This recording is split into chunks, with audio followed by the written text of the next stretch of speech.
Warahmatullahi wabarakatuh. Kami dari kelompok F akan menjelaskan tentang acquisition and deposition of property, plant and equipment. Sebelum kami menjelaskan, beberapa dari kami akan memperkenalkan diri masing-masing. Pertama, saya Muhammad Albani Fagata dengan MPM Mahir 408 dengan rekan saya. Saya Prilia Tanjung dengan NPM 099. Saya Muhammad Alvin Izzar dengan NPM akhir 251. Saya Satria Yoga Ditama, NPM akhir 155. Perkenalkan, nama saya Delia Safira dengan NPM Mahir 303. Oke, sekarang kita lanjut ke soal instruksi 1 yang A. Nah, jadi di sini ada soal kita diminta untuk menghitung akumulasi pengeluaran rata-rata tertimbang untuk tahun 2023. Di sini silakan data pada tanggal 1 November 2023. Tinitan mengontrak Bangstan Construction untuk membangun gedung seharga 1,4 M. Di atas tanah seharga 100 juta dibeli dari kontraktor dan termasuk dalam pembayaran pertama. Insya Allah melakukan bayaran berikut kepada perusahaan konstruksi selama 2023.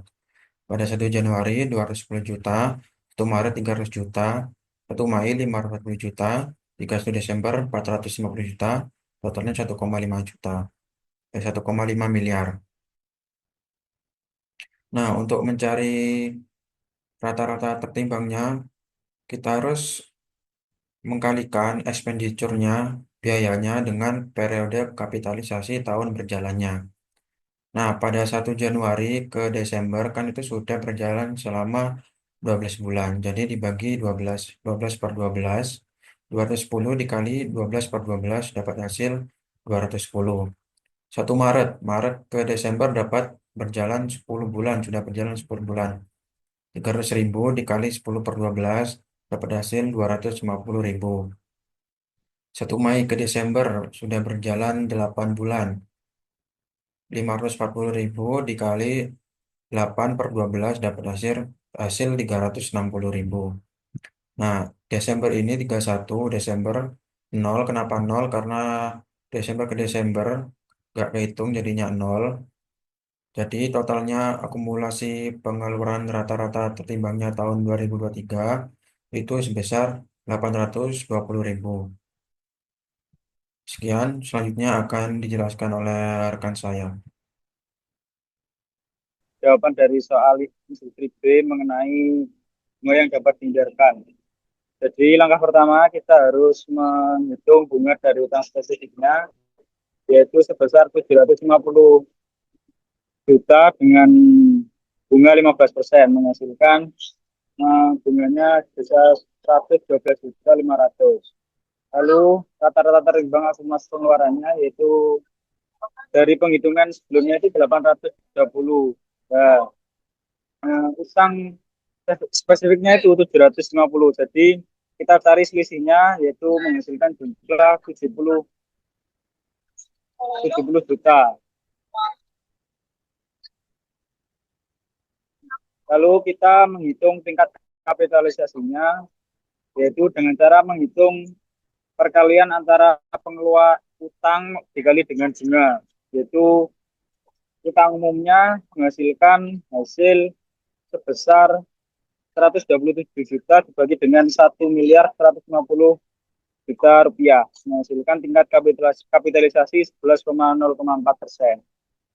Jadi bunga tambahannya yaitu selisih dari rata-rata bank akumulasi pengeluaran 10 juta dikali dengan 11,04% menghasilkan bunga tambahan 7.728.000 rupiah. Jadi bunga yang dapat dihindarkan yaitu bunga dari utang spesifik 112.500.000 rupiah ditambah dengan bunga tambahan 1.728.000 rupiah, menghasilkan bunga yang dapat dihindarkan sebesar 120.228.000 rupiah. Baik, saya akan melanjutkan utang spesifik konstruksi. Hasil bayar 15% atau pembelian tanah dan pembangunan gedung. Pokoknya pokok ada 750.000 juta, tingkat bunga 15% per tahun, bunga per tahun sama dengan 15% dikali 750 juta ribu sama dengan 112.500.000.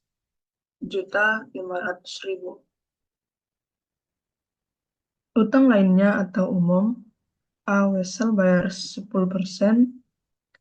per 5 tahun tanggal terbitnya 31 Desember 2019, pokok atau asumsi sebesar 500 juta,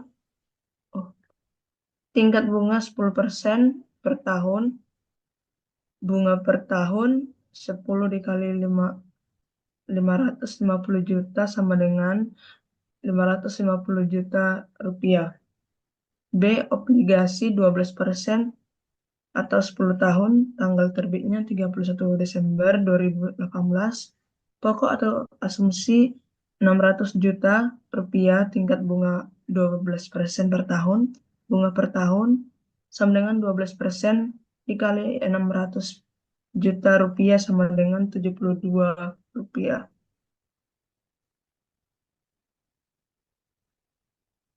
Total bunga yang dikeluarkan sesungguhnya di 2023, jenis utang wasel 15% atau konstruksi, pokok asumsi 750 juta rupiah, suku bunga 15%, bunga tahun 2023 112.500 juta, wesel 10% atau utang umum, pokok asumsi 550 juta rupiah, suku bunga 10%, bunga tahun 2023 550 juta rupiah, obligasi 12% atau utang umum, pokok asumsi 600 juta rupiah, suku bunga 12%, bunga tahun 2003 72.000 rupiah.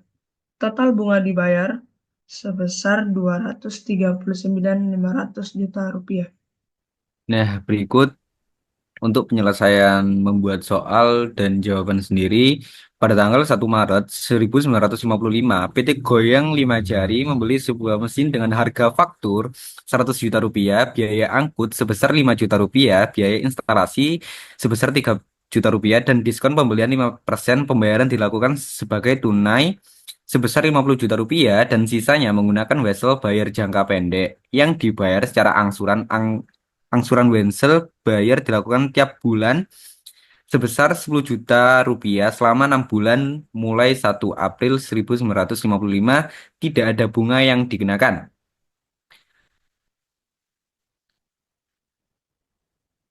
Nah, untuk jawabannya, hitung total harga perolehan mesin yang harus dicatat sebagai aset tetap, yaitu harga faktur 100 juta rupiah, diskon 5% 5 juta rupiah, harga setelah diskon 95 juta rupiah.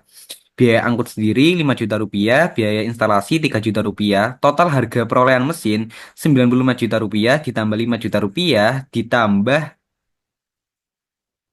3 juta rupiah dan menghasilkan perolehan harga mesin yaitu 103 juta rupiah. Untuk tanggal 1 Maret 1955, nah jurnal pembuatan, jurnal, bisa dibalik Mas? Jurnal pencatatan perolehan mesin yaitu mesin dibayar 103 juta rupiah, kas 50 juta rupiah, wesel bayar 53 juta rupiah. Nah, untuk jurnal pembayaran wesel tanggal 1 April 1955, wesel bayar 10 juta rupiah dan kas 10 juta rupiah.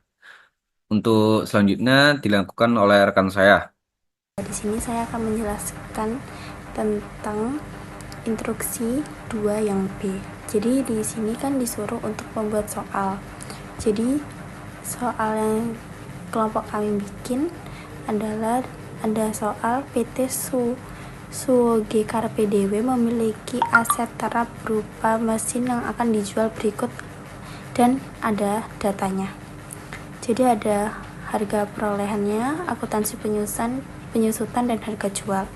Dan di sini itu diminta untuk yang pertama hitung nilai buku masing-masing mesin, dan yang kedua ada tentukan apakah penjualan mesin menghasilkan laba, rugi atau nol, buka kurung, tidak ada laba maupun rugi, tutup kurung. Yang terakhir ada berikan jurnal pencatatan.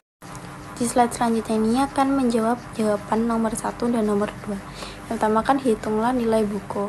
Nah, di sini nilai buku sama dengan harga perolehan dan kurangi akumulasi penyusutan. Jadi, mesin harga perolehan akumulasi penyusutan dan ada nilai buku. Seperti A 400, yang B ada 500, dan C ada 600, dan begitu pun dengan selanjutnya. Jadi aku kayak akumulasi ada 300, 350, dan 500. Nilai bukunya yang A ada 100, yang B ada 150, dan yang C ada 100. Yang kedua, ada analisis laba atau rugi. Di sini ada mesin, harga jual, nilai buku, dan analisis. Yang A ada 400 juta, nilai bukunya ada 100 juta.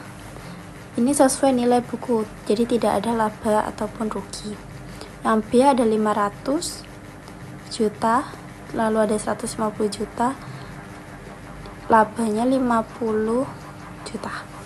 Yang C ada 600 juta, ada 100 juta, rugi, dan ada 50 juta.